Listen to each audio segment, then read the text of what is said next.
God of War follows Kratos' epic journey of fatherhood, acceptance, and new beginnings with his son Atreus. It is a journey that many of us remember, but if we look at the story from the perspective of Brok, it now becomes a hilarious and wholesome tale of self-growth. Welcome to Side Character Perspective, where we explore iconic games through the eyes of our supporting heroes. Just picture it, you are Brok, a grumpy, foul-mouthed, and talented blacksmith who is making a name for himself across the 9 realms. One day, while traveling in Midgard, you are giving your beast a burden, encouraging words to cross the bridge because, you are a huge animal lover. Next thing you know, a boy and a giant 6-foot-something man approaches you while you're struggling. You tell them that your animal, which you have affectionately referred to as a slowed-eye cocklump, won't cross the bridge. The boy tells you that your animal is scared of something in the trees, and then the giant man throws this axe at it, which also comes back to him.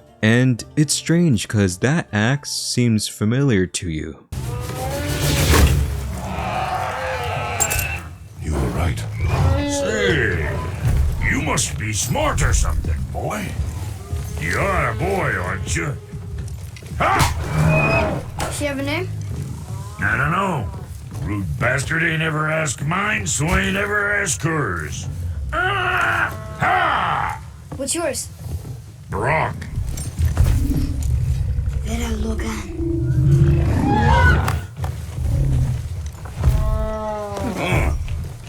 You couldn't give a rat's ass what the name of the beast is, you're just glad that it got to finally cross the bridge. While crossing, you casually mention to the boy's father that you and your brother made the unique axe he is carrying, and offer your services to them. I can enhance it for you right now if it so pleases you, son of a bitch. So what say you?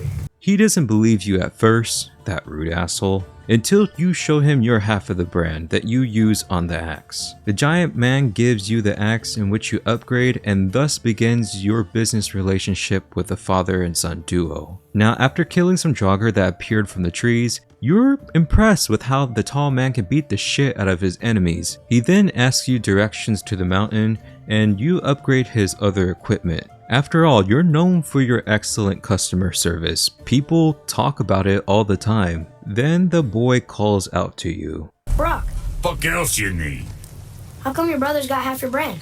'Cause I ain't in a working relationship with that footlicker no more. I wasn't about to let him use it without me, and he likewise. Only thing to do was split the brand 50-50 down the middle.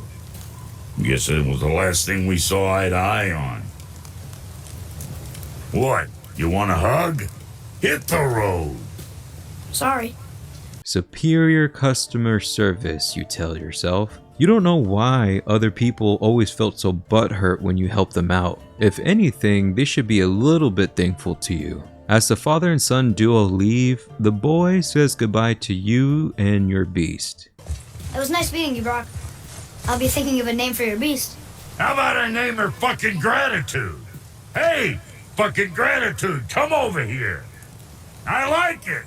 Yeah, that's a great name when you use it. They finally leave, and soon you pack up and try to find a place to set up your main shop. Now, after traveling for a while, you stumble across the Temple of Tyr, a perfect place to offer your services. And right as you're setting up your forge, you see Kratos and Atreus in the distance.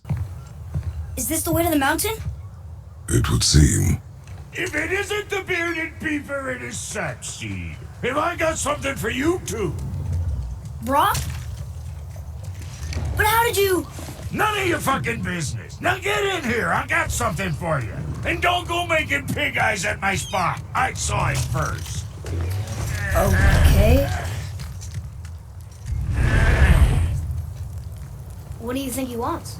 To test our patience.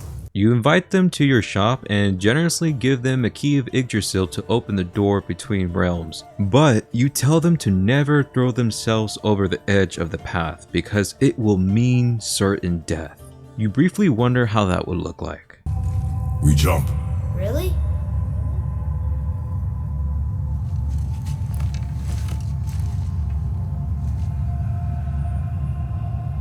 Bad idea! Well shit, That was a depressing thought. Once you snap out of it, you notice that the two had already left, and you start working on your brand new forge. A few hours later, after fixing it up and getting new supplies, you start working on a little project, but halfway through, Atreus comes running to you saying that they met your brother Sindri. You ask Kratos if Sindri screwed up the axe, but the tall lug says that your brother actually improved it. That bootlicker just got lucky is all. You explain that he left because he was too fancy and ladylike to just work only on making weapons. Annoyed by this, you quickly upgrade the axe, but then you smell something familiar on them. You smell elf. Atreus asks if you have been there, and of course you have, but the elves banned you from Elfheim because of a certain incident, you tell him. But in your mind, you know it was because you taught the elves what a juicy nokin is. You don't mention this, of course, because the boy's father is there. Anyway, you have work to do, so you shoo the two off and get back to forging. While working, you remember that there is a nice little forging spot and some supplies in a mountain surrounded by the Black Breath. You magic yourself there and start working where you won't be disturbed. After all, people have to be pretty stupid to pass through the Black Breath. And then you see Kratos and the boy. How the hell did they get in here? They are shocked that you had a way around the Black Breath, and you just tell them that you have your ways. You couldn't help the giant sack of meat and his annoying spawn get around the dark magic, but you could at least check their gear. After you're done, you pack up your things and head back to your main shop. Back at your main forge, after making some armor, you decide to have a nice lunch, and damn, the lunch is really good for some reason. While you're savoring it, you hear the voice of the little shit calling out to you. Brok! Brok! Brok! What? I'm on a fucking break. Don't hear me screeching at you whenever you're twiddling your short and curlies. Leave him, boy. No, perhaps. Well, you already soiled my solitude, so you may as well join me. You're not hungry. Good. It's not what I was offering. Saw your brother again. Congratulations. And I'm sure you'll let him go and roger my axe good and plenty again. Let's see the damage.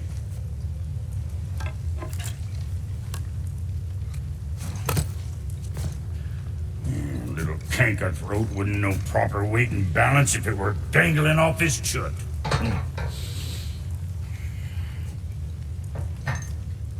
You eating well enough? I guess. Good. All better.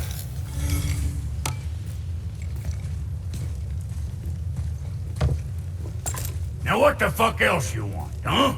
It's hard to catch a break with these people. After that, you start sharpening your blades and Atreus asks where your beast companion is. You tell him that she was the nice lunch you were just enjoying. Shocked, the boy states that your beast viewed you as a friend. Then it hits you. Damn, she was there with you, huh? During your recent travels? Good old fucking gratitude. Maybe you did make a mistake eating her. Nah, it was worth it. You tell the boy that he needs to toughen up and for him to stop being such a softie. You then upgrade both of their equipment, they leave, and you go back to work again. A few hours later, after crapping out pieces of your former beast companion and forging some new projects, you see Kratos again, but something he is carrying catches your attention. What? Hey! You reek of foreign magic! Sweet Nana's nethers. What are those? I've never seen the like. That's gotta be a family heirloom. No. Nor will it ever be. Son, my brother and me created Mjolnir for the big idiot. I know from quality. And them special. Hey, where's the little turd? He has fallen ill. No. What happened? Aesir? No. The fault is mine. And my responsibility to make it right. Well, we all gotta take responsibility sometime. Huh? Say, what can I do to help him? I can do things. When I should tag along? No. You work here is enough. All right. You see the pain in the man's face, which you have never seen or expected from a guy like him. Now you, Brok, the most handsomest dwarf ever, don't have kids. At least that you know of. But you really feel bad for the father and want to help him out. Kratos mentions that he's going to Helheim, and that's when you know it's really serious. But since shit is going down, you make upgrades to Kratos' equipment and wish him luck. You get back to the forge and work a bit, but it doesn't feel right not to help Kratos out in Helheim. Stepping between realms to reach Helheim, you find him and catch his attention, which startles Mimir, that blabbering know-it-all. You ask for the blades to make a quick upgrade so that Kratos can use the winds of hell. The upgrade is finished and you're freezing your ass off, so you quickly head back to Midgard where it's nice and toasty. Now while you're there, you're working on the portal that the father and son uses, and you were able to make it to where they can travel both ways between realms. Kratos returns from Helheim, and now him and the talking head leave your shop heading toward Freya's place where Atreus is at. It's been a long day smithing, and as you're thinking about your next project at your shop's table, Kratos shows up with a journal that has a yellow handprint and shows you something. And unbeknownst to you, the next moment would forever redefine your life going forward. Can you make it? Is it a weapon? Armor? Or likewise an instrument of war, of which I'm a master at shaping? No? Then forget it. Even if I wanted to make such an insignificant gewgaw, I'm liable to chink my tools working on something so delicate and ladylike. Then shingle it. Pattern weld the item with scap slag. Keep the layers thin. Alternate the overlay. Okay, smart guy. And where do you propose to find a lump of quality scap slag? Last time I saw one, I could still get rigid down south. Shut your mouth, is that... Where did you... I had to get my hands dirty.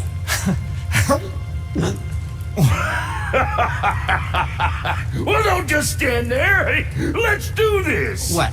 You're fine with working on something that's not a weapon? Oh, hell, why not? What? I can grow too. Oh, watch the spine. Keep your wrist loose. No, you keep your wrist loose. Yeah, I need more heat here. Coming up. You gonna temper that steel longer? You don't need to. I triple quenched it with Draugr oil. See, how inventive and sanitary. You clever little beaver. Never too late to learn a new trick, is it? No, it's not. There. Here it is. Nope. Don't forget this.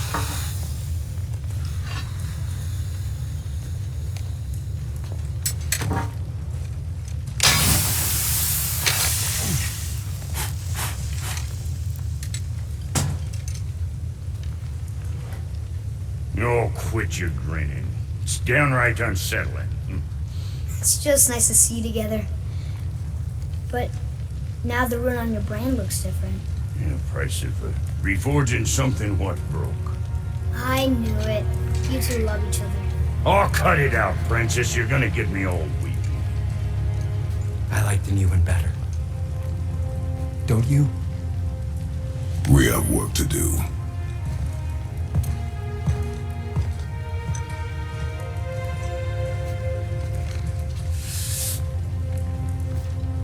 No.